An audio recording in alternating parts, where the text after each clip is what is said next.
প্রতিদিনের মতো আজকেও আমার ছেলেটাকে স্কুলে দিয়ে মর্নিং ওয়াকের জন্য চলে গেলাম।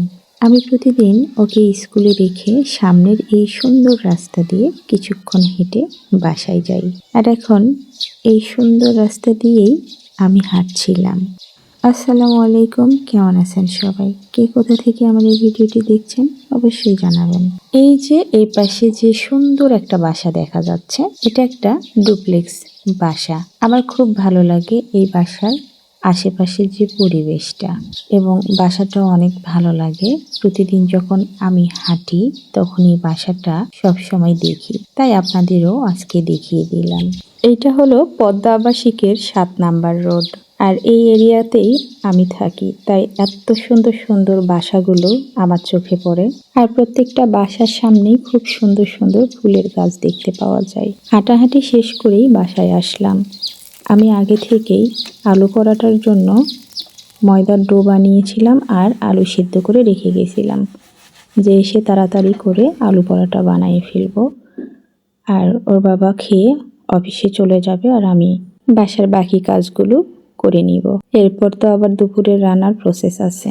তার আগে আমি 1 কাপ চা বানিয়ে ফেললাম। আমরা সবাই নাস্তা করলাম এবং ওর বাবা খেয়ে অফিসে চলে গেল।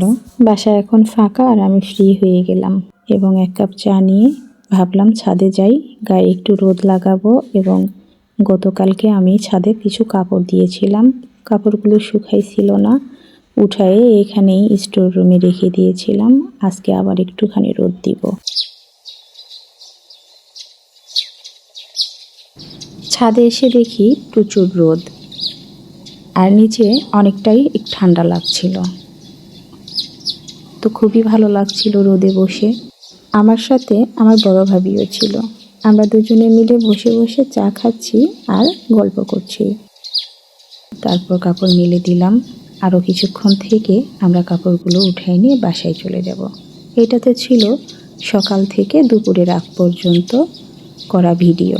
শীতে আমার ভালোই লাগে, কিন্তু আমার বাসাতে রোদ পাওয়া যায় না, তাই রোদের জন্য হলেও আমাকে ছাদে এসে বসে থাকতে হয় মাঝে মাঝে। প্রত্যেক দিন ছাদে আসার সময় হয়ে ওঠে না, যখনই সময় পাই তখনই উঠে আসি। আর এই যে আমার এখানে যে লেবুর গাছটা দেখা যাচ্ছে, এই লেবুর গাছটা অনেক বড়। অনেক ভিডিওতে এই লেবুর গাছটা দেখানো হয়েছে।